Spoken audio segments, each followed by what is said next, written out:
අධ්‍යාපනික ප්‍රකාශන සහ අධ්‍යාපනික මෙවලම්.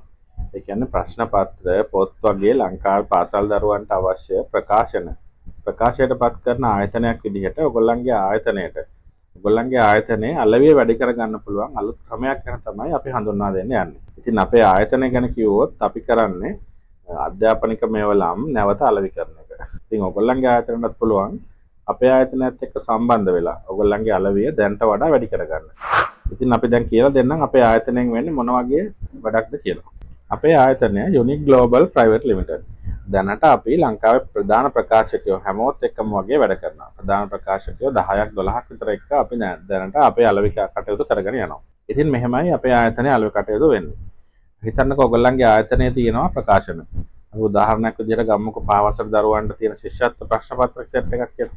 ඒ වගේ තවත් ප්‍රකාශන ගොඩක් ඔයගොල්ලන්ගේ ආයතනවල ඇති. ඉතින් අපි කරන්නේ ඔයගොල්ලන්ගේ ආයතනවල තියෙන ප්‍රකාශන අපි අරගෙන ඒවට අදාළ වෙළඳ දැන්වීම් නිර්මාණය කරනවා.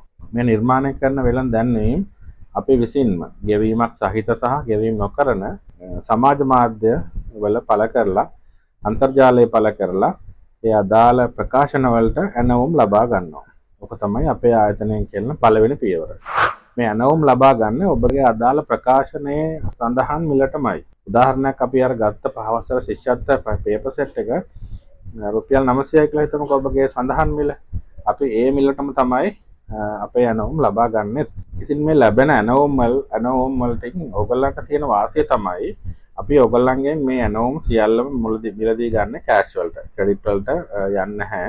ඊළඟ වාසිය තමයි අපි මේ ඇනවුම් රිටර්න් කිරීමක් නැවත සිදු කරන්නේ නැහැ. ඔයගොල්ලන්ගෙන් අපි මිලදී ගන්න ප්‍රකාශන වලට.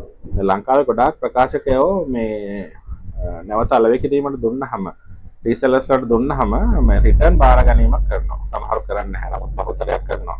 නමුත් අපි ඔයගොල්ලන්ට රිටර්න් එකක් අහපව දෙන්නේ නැහැ. ඉතින් ඔයගොල්ලන්ට ආයතනයක් විදිහට තියෙන ප්‍රධානම වාසිය දෙක තමයි කෑෂ් වලට මිලදී ගැනීමත් නැවත රිටර්න් නොකිරීමත්. ඉතින් සමහර ප්‍රකාශන ආයතන අපිට මේගොල්ලන්ගේ සාමාන්‍ය ඩිස්කවුන්ට් රේට් එකටත් වඩා චූටි ප්‍රමාණයක් වැඩිපුර ලබා දීලා තියෙනවා මේ වාසිය නිසා. ඒ නැතත් ඔයගොල්ලන්ට පුළුවන් අපිට ඔයගොල්ලන්ගේ දැනට තියෙන ඩිස්කවුන්ට් රේන්ජ් එකෙන්ම අපිට ප්‍රකාශන ලබා දෙන්න. දැන් අපි පළවෙනි පියවර විදිහට කරේ අර විදිහට ඔයගොල්ලන්ගේ ප්‍රකාශන වලට අදාළ දැන්වීම් නිර්මාණය කරලා ඒවට අදාළ ඇනවුම් ලබා ගන්න එක. ඊට පස්සේ අපේ දෙවෙනි පියවර විදිහට වෙන්නේ අපිට ඔබගෙන් ලැබෙන ඇනවුම් වලට අදාළ අපි මේක ඔන්ලයින් ඩෙලිවරි මාධ්‍යයෙන් යවන්නේ. කුරියර් කරලා තමයි කස්ටමර්ට යවන්නේ. අපි උදාහරණයක් විදිහට අද දවසේ අපිට ලැබිලා තියෙන ඔබගේ ප්‍රකාශන ආයතනයට අදාළ ඇනවුම් වල සාරාංශයක්, සමරි එකක් සහ ඒ ඇනවුම් වලට අදාළ වේ බිල්ස් ටික අපි ඔයගොල්ලන්ගේ ආයතනයට එවනවා WhatsApp හරහා. අපි බලමු මේ දැන් අපේ දැනට අපිත් එක්ක වැඩ කරන ප්‍රකාශකයෙකුට අපි මේ කොහොමද යවලා තියෙන්නේ කියලා. මේ ස්ක්‍රීන් එකේ පේන්න තියෙන්නේ අපි යාට යවලා තියෙන WhatsApp මාධ්‍යයෙන් යවලා සමරි එක. ඉතින් මේ සමරි එකට අදාළ ඉන්වොයිස් ටෝටල් එකත් මෙතන තියෙනවා. මේ තියෙන්නේ වැලියු එක. ඉතින් ඊට පස්සේ කරන්නේ ඒ අදාළ ප්‍රකාශකයා අදාළ ඇනවුම් ටික පාර්සල් කරලා අපිට එවනවා ඒ අදාළ එයාගේ ඉන්වොයිස් එක. එතකොට අපි කරන්නේ අද දෙදාම ඒ ඉන්වොයිස් එකට අදාළ කෑෂ් ඔයගලන්ට පේ කරන එක.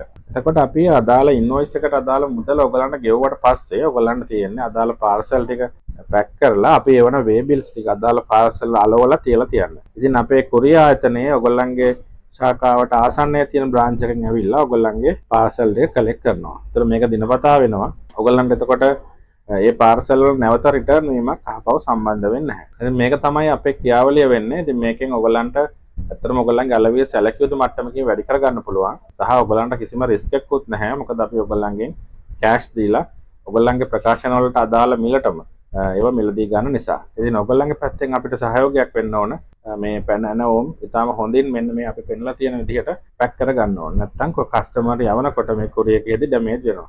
අපි දැන් ඔයගලන්ට පෙන්වන්නම් මේ නිසියාකාරව පැකින් නොකරපු ඇනවුම් කීපයක්. මේ වගේ සාමාන්‍ය ගොඩාක් දුර්වල පේපර් එකකින් රැප් කරොත් මේක කුරියර් එකේදී ඩැමේජ් වෙලා කස්ටමර්ට හොඳ ප්‍රොඩක්ට් එකක් ඩෙලිවර් කරන්න බැරි වෙනවා. ඒ හින්දා සාමාන්‍යයෙන් ශක්තිමත් භාවයෙන් වැඩි පේපර් එකක් පාවිච්චි කරන්න වෙනවා. ඉතින් ඔයගොල්ලන්ට ඒක අපිට සහයෝගයක් විදිහට කරොත් අපි දෙගොල්ලන්ටම මේකෙන් වාසියක් අත් කරගන්න පුළුවන්. සුබ දවසක්.